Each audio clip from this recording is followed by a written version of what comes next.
Nyapa ketika rokok jatahnya adi mau enek dibeni saiki siapa ini nyapa siapa ini nyapa aja ngatet iki engko tak usat-usut saka dlondongane wae ya ya ora kok perkara adine mau ora oleh lha kowe to Surya aku nang gro ya wis dipisah beda to uang ki ngene iki nyawang bleger kuwi wis beda. Beda apa? Surya. Kalau pengen menyala, rokoklah Surya. Gro. Gro. Nek gro. Gro. Gro wong. Lah wong ki blegere wis ketok. Iki aja blonok. Iki tak besut karo Mas Risa. Mas Risa iki padha karo iki wong seniman kawak. Saka buyut-buyute iki drondongane Ponorogo. Mbak-mbane yo Dondongane Ponorogo putune bawa kucing. Lah ora ki lha wis genah lho. Menika niku tesih trae Eyang Kasni Gunapati nggih. Sik trah kuwi sik putu. Aku ora putih, aku mlebu omahe malah. Nyapa? Baik, halak lho. Putune bawa kucing. Bapakane. Iki mongke lho. Nggih, Mbak. Lah wong traya turunan warok lho bapak iki. Wong muni aku yo warok. Lah yo bener to wong yo sik trah. Trah menika turunan terakhir yo menika trah teng Mas Reja. Tekone. Kok tekone neh piye bapakne? Omamu ndi? Nekoni kuwi kaya ngono kuwi. Lah kok kerengen to dhewe iki dhewe. Wong muni iki warok Ponorogo yo ngene iki. Ciri khase ngono kuwi. Wis madang, Bro. Mogok jalan. Setat Anggrek aku. Traya turunan warok. Iya apa ora? Aku yo. Lah ngono kuwi praya kowe yo nyauri to. Rekone aku asli model terus kerja, Mbak. Oh, kalemen. Kok daran. Ciri khas Ponorogo glogok. Ponorogo warok ya kuwi glogok daran. Lah kowe ora praya tekok barang. Tekok aku. Piye? Mbah. Wong bawa kucing biyen ya tuwek-tuwekane saiki sampe putune. Jeneng tak tekoni lek warok tuwek tak tekon. Mbah, jeneng lek warok tuwek kalian macan mboten wedi. Jam nyawri piye? Sapa sing muni?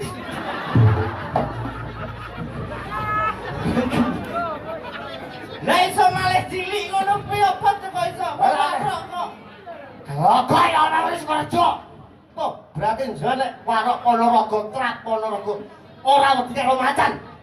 Sapa sing ngoni? Saya cilik ngono kuwi sapa sing ngoni? Aku mbaten.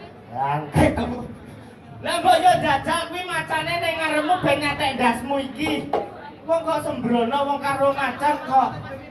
Ya paling endak didongane manten iki apa? Tembung manten kuwi insyaallah mantepe tenanan. Oke. Akhire rasa tresno didadekne siji, bebrayan bebarengan membangun rumah tangga yang sakinah mawaddah warahmah. Bocah mulai dipanek nek iki kowe iki. Sapa sing muni? Menika pilak diarani manten. Manten. Nek sitok mantu. Mantu.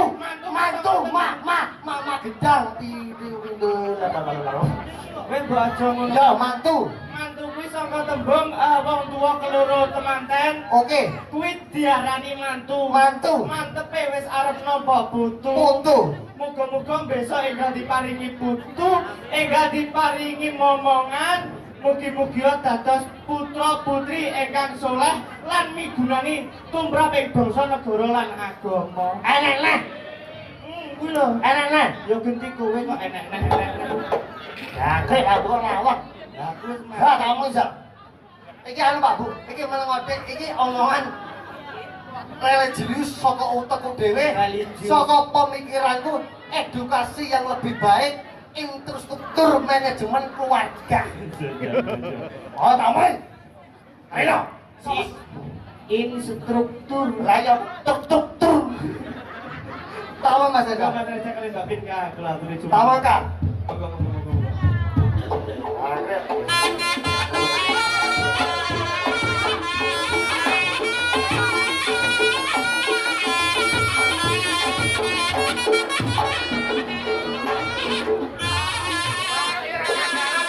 Hei, ini jadi kamar katanya.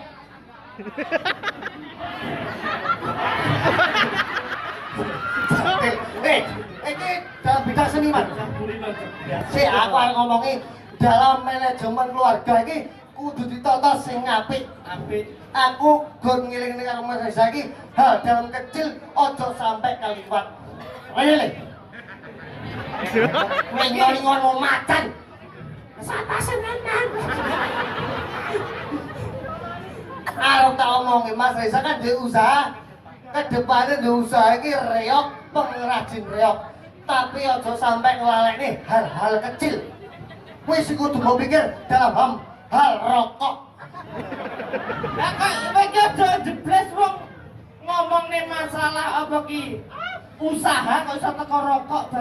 Manajemen keluarga tidak pernah memikirkan hal sesuatu yang kecil. Sing dipikir egois meteng duwe anak, duwe mobil, duwe omah.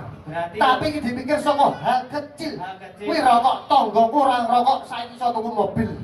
Bos, kowe ngono kuwi. Ojo-ojo kaya rokok. Manggung kok kaya Surya iki. Ngono ya kok tampane. Ayo kisinan kok. Wong iso gelar iki kudu iso gulung. Mas Desa. Tanggung jawab. Iki instruktur apa? Instruktur dalam rumah tangga manajemen.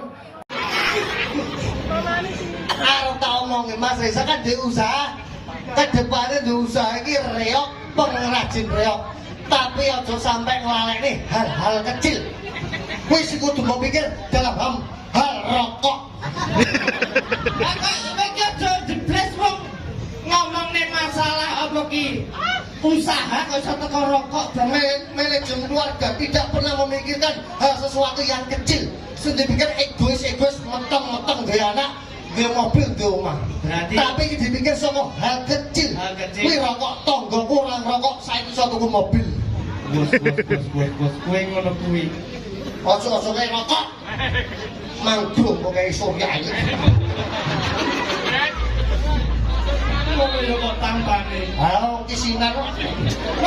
Wong iso gelar iki kudu iso gulung. Mas Desa. Tanggung jawab. Iki instruktur apa? Instruktur dalam rumah tangga manajemen kudu dipikir tenang-tenangan. Awak dhewe kowe dadi pengrajin reok iki biasanya penghasilanmu gede. Kudu mikir uripmu ke depan iki roda selalu berputar. Awak dhewe karo ning dhuwur, awak dhewe karo ning isor. Iya bener. Hal kecil sebab mikir ojo sampai kowe ngrokok. Lah apa sebabe kok ora oleh ngrokok wong trayo wong lanang warok lho kowe iki. Hal kecil iki kudu dipikir. Rokok saiki sedina piro? Rokoke apa? Nalami to pacitan to iki. Iki aja ngono lho, ge wong iki nyuguhi kanca-kanca nyuguhi dhewe iki Surya. Oh iya apa nyuguhi re? Reoke dadi tak reoke tak sewa. Dadi aku enak ora ketut. Iki paling elek-eleke ngene iki regane 26.000. 26.000 Mas Desa. Sampeyan pikir saiki kowe gawe dadak itik. Rokokmu mesti 3 contok. Sadina 3. Kowe dadi wong wedok kok iso ngomong. Aja rokok tok, Mas. Kuwi pengno. 26.000 ping seminggu. 350. Wah, kuwi sing ping seminggu ya. 350. Sik seminggu 350. Ping lo saulan. Sewulan berarti 150. iya. Ping setahun. Setahun ya temune 10 punjul 10 juta punjul 600.000. Lah kuwi lho posisine kanggo keluargamu dhewe anak. Besok kowe iso nukokne motor. Kuwi pikiran tenan. oh bocah iki ya kudu Pikiran tenan. Iki tenanan. kowe kudu tanggung jawab. Tanggung jawab apa? Aku mewakili Mbak Tingka sebagai kepala, maksudnya kepala manajemen rumah tangga. Oke. Nek menika Mas Reza kepala rumah tangga, menika kepala manajemen rumah tangga. Oke. Langgengmu rene. Kowe ngerokok apa ora? Ora ngerokok aku. Berarti ya kowe wis iso nukokne motor mbokmu. Tuku motor matan, tuku rokok ora iso motor. Kowe dikocok. Lah iya. Bae kowe ora kelar tuku rokok. Aku ngomongi tak omongi tanggoku. Layak kowe iki mbok tanggapan mbok njaluk aku. Bukan ditungane Mas Reza kalian Mbak. Wes pokoke kanggo kancaku iki wis intine pokoke luar biasa. Tak kenal maka tak sayang, tak seraung maka tak kenal banyak orang. Ya. Mas Reza iki luar biasa, nguri-nguri budaya Jawa, kanca-kancane saka ngendi, mantenane muga-muga bahagia selamanya. Amin. Tepuk tangan buat Mas Reza. Kancane oke. Kancane oke. Moga kedepannya dados keluarga ingkang sakinah mawaddah warahmah, enggal diparingi momongan lan ayam asalipun bangun rumah tangga. Menika kancane ganongane wis enek sing saka Ngawi, Madiun, kanca-kanca Ponorogo ya teko. Enek datake saka ngendi-ngendi, dadi tuntung wektu, tuntung rasa, ben sing liyane ora dipandang sepele. Enek rasane iki, oh ya kanca-kanca luar kota disumbangane. Kripik gedang kripik tela, Sabar sauntara, sithike dang waton roton. ning iki mah tak omongi, Bung. Nyapa? Iki udan nang perkara desa ten. Nyapa? Wis tak telepon. Zap, aku bunge. Cepat uyah. Uyah.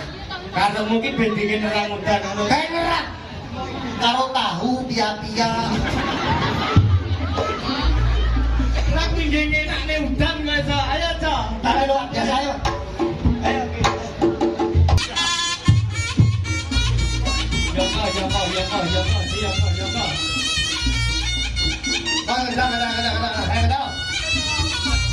Besok ini.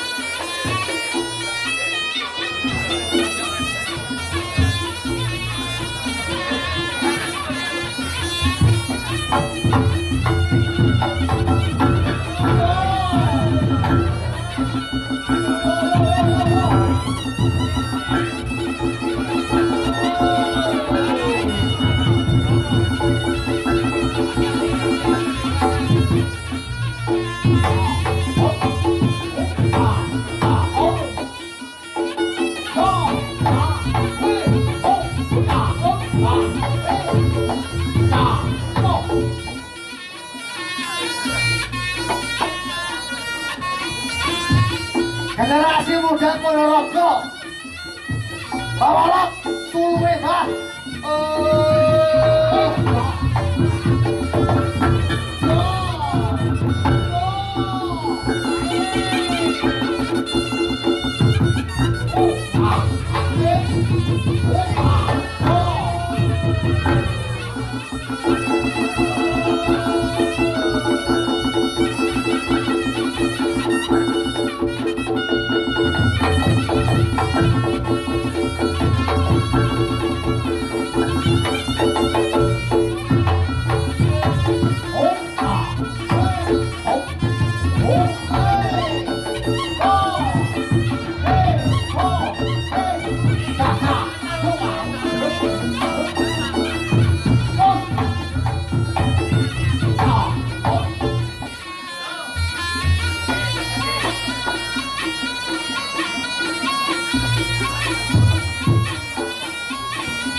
Đó.